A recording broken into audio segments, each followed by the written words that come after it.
Hi, welcome to the Gamesplainer. I'm Jeff the Gamesplainer, and today I'm gamesplaining the Phantom Treasures of Drakon. So if you have watched my Gamesplanation, you'll have an idea of how this game plays. I've set up the game to have a playthrough for 3 players. I will probably play to the end of the first event tile. So let's get underway. The very first thing that happens is we get turn order. So everyone rolls their dice. We're looking at the attack value. So purple has an attack value of 5. There's an attack value of 2 and attack value of 3, which means purple will be the first player. It then just goes in order around the table. So then orange, then green. So let's get straight into it. Purple's first turn. By the end of the third turn, what they need to have done is traveled along a secret path. There is a card for that. So we'll just look out for that on the way through. So these 2 cards are the same card, which allow him to heal. He can use that if he's trapped anywhere as well, so he'll hang on to them as much as possible. It's probably worthwhile using that card straight away, which is draw 2 more cards. He's got that die to re-roll if he needs to re-roll a die. He can discard a card to gain a coin, which will get him a point, so it's a worthwhile one to use. This one allows him to search the discard pile. There's a discard pile of 1 card at the moment, so it's not really worthwhile doing that. He's going to... When he does that, he'll take a card into his hand, but then he's got to discard 2. And this one allows him to set another trap off anywhere in the island. So there's no point in doing that at the moment because none of them are standing on spots where traps would actually happen. Might be worthwhile using this one just straight up, which gets him one of the coins, and that gets him a point, which pushes him forward. Each of the special actions can only be used once except for the move. So he's got 3 things he can do. So if he moves 1 node straight away, that puts him onto a yellow trap, which means he rolls the die, which is going to curse. He rolls his die to see if he's got a defense. He needed a defense of 3 or higher. He's got a defense of 4, so the curse doesn't happen. So that's one thing done. He can do that again, which he will, and once again, it's roll that. Once again, it's the curse. Once again, he's got a defense of 4, so it doesn't happen. And he thinks he will move the 1 more, which is now an orange node. So that one, which is the wild dogs, and he needs a defense of 4 or more. He's got a defense of 5. So that's just in the bottom right hand corner. So he's managed to actually defend against all of those traps that have come his way. Now he's already got 5 cards in his hand. There's no point in using any of them. So he'll just hang on to them, allow the next person to go. Orange is this player just here. This card allows him to put a sacred room underneath where he's standing. So he's going to definitely use that very soon. This card allows him to avoid a trap. A non-mega trap, so the mega trap is in the center. This one allows him to move down hidden paths. So that's a really worthwhile one because that speaks directly to the ones that are over there. Of course, you need to travel on a hidden path. So this one allows him to choose one of the other players and take one of their cards blind, but then he has to swap one of the cards in his hand with that card. And this one also allows him to move down hidden paths. So right from the outset, he thinks he'll move 1, which puts him up against a trap.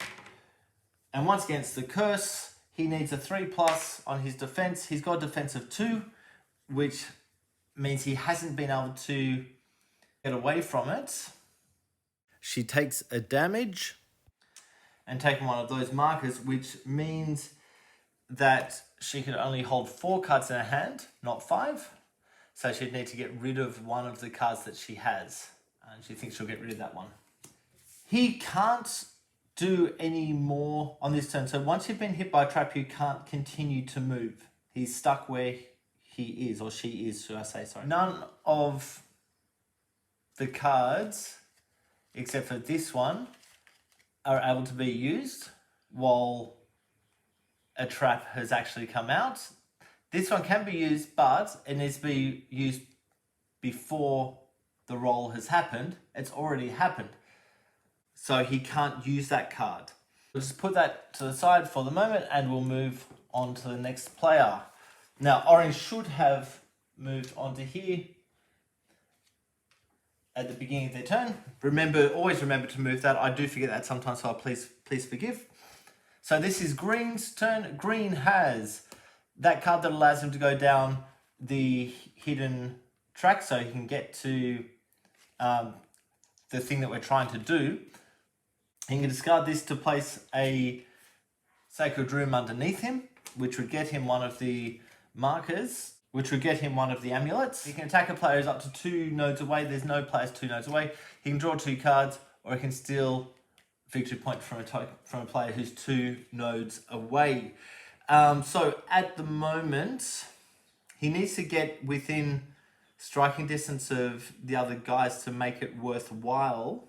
What he thinks he might do is move forward, the same thing that the other guys have done, but before he does, he will draw the 2 cards.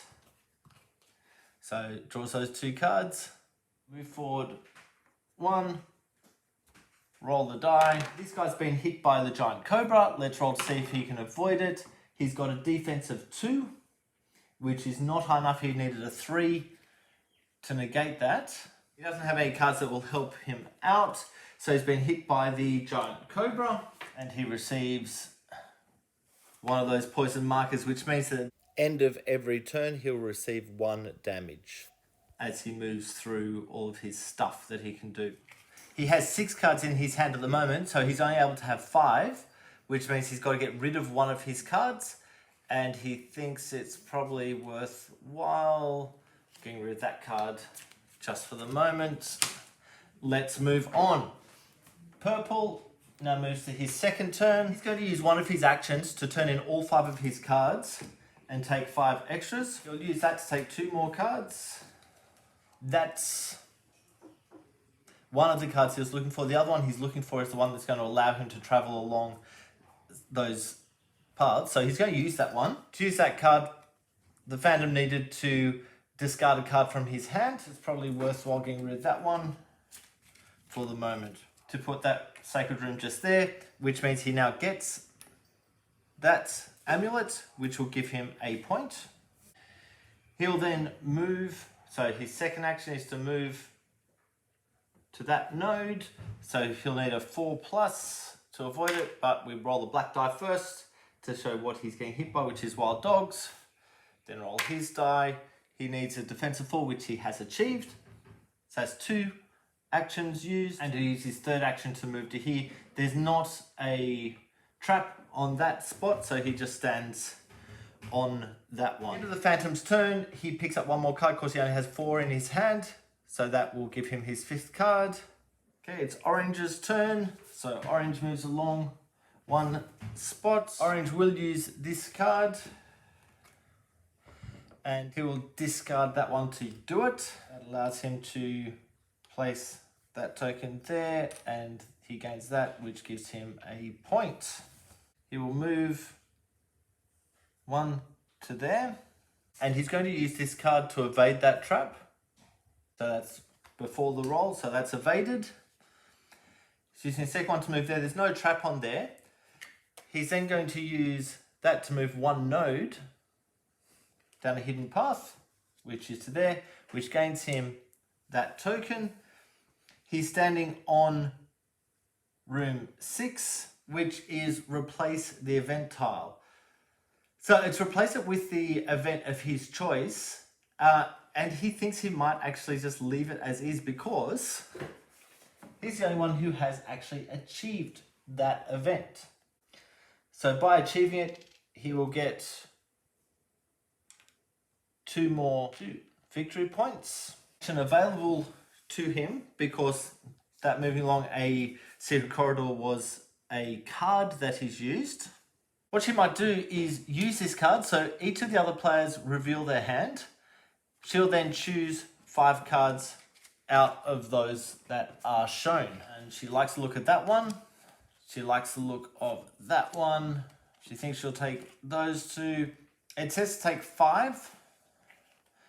She's only going to be able to hang on to 4 of them. So she thinks she'll take that one as well, which leaves that player with only 1 card. But that's the breaks. So, out of these cards, I'm going to now use that card, which she'll have to delete one of the other cards with it. Let's just get rid of that one as the way of playing it. She puts that there, which gains her the second amulet, which is worth 3 victory points. 1, 2, 3. She'll then play that card to move along out of the node. Just be aware that that movement I just did with the card, if you don't have another card to get out of the spot, you can just move along the path as if it's a regular path. But you obviously won't be able to go backwards on it. So doing that gets her 1 more victory point. Now she's on the 2 actions. She's already used 2 actions, so she's not actually able to use that third one because she's gone through that. So that's actually the end of her actions that she can do. She could use these if she wished to, but no one's within range for her to do so.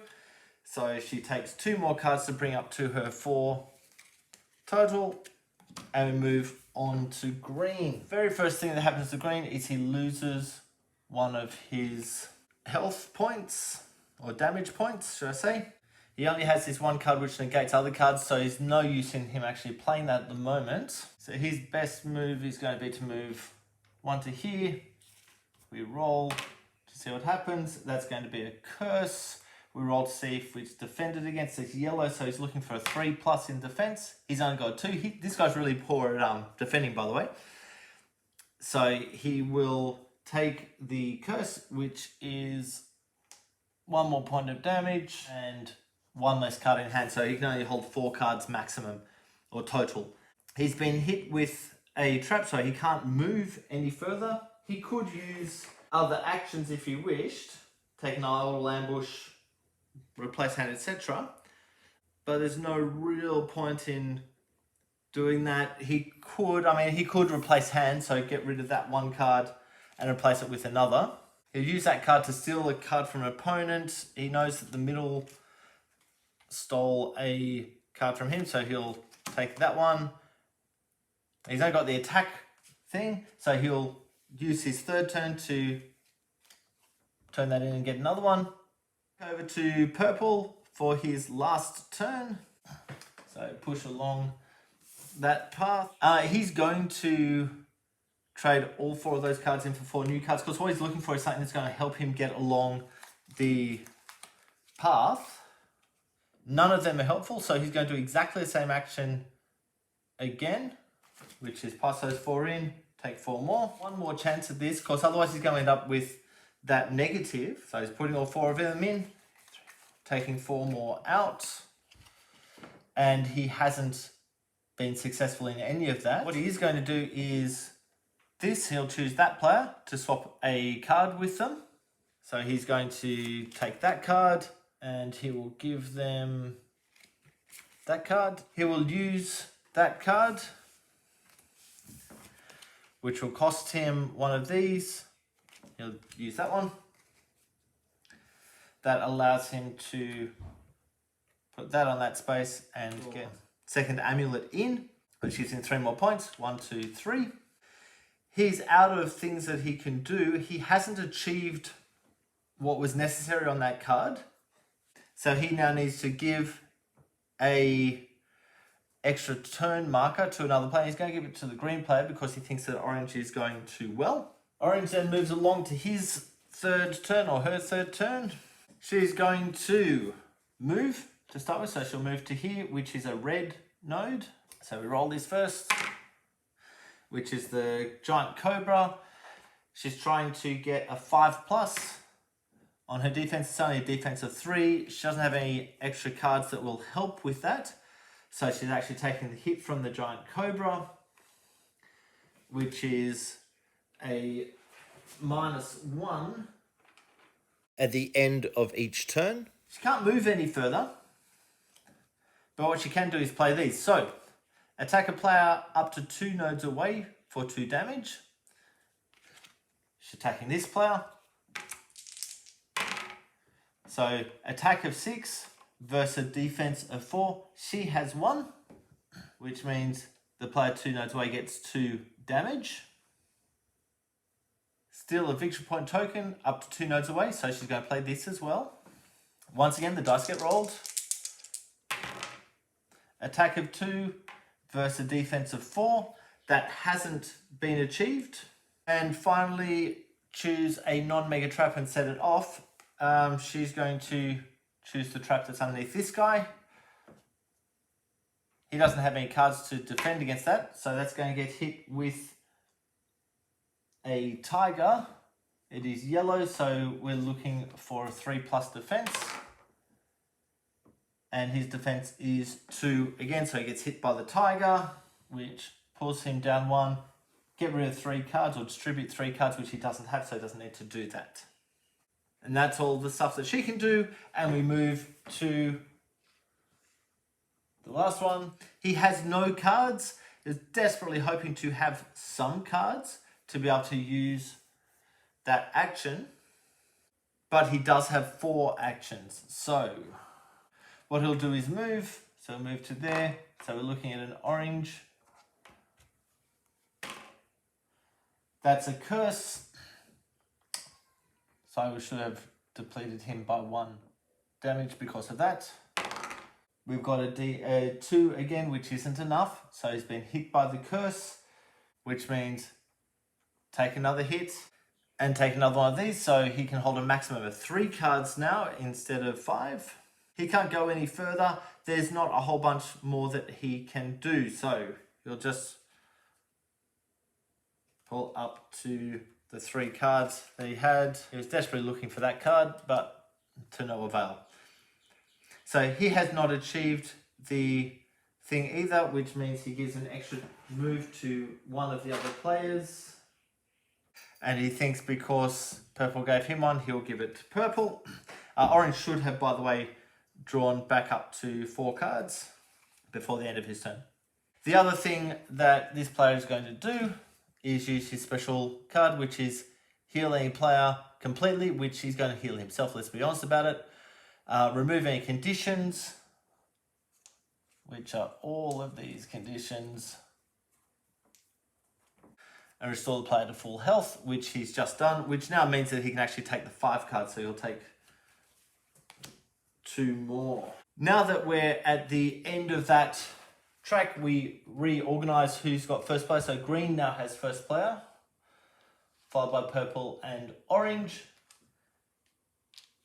And they'll all start onto this track in the next half of the game. I think that's enough of the game for you to get an idea of how it plays. If you have any comments or suggestions, please write them below. If you have any games that you would like to be Gamesplained, please shoot me an email to thegamesplainer@gmail.com. Follow me on Instagram and Twitter @thegamesplainer to keep up to date with the games I'm playing. Subscribe to my videos to keep up to date with the games that I'm gamesplaining. And until next time, enjoy gaming.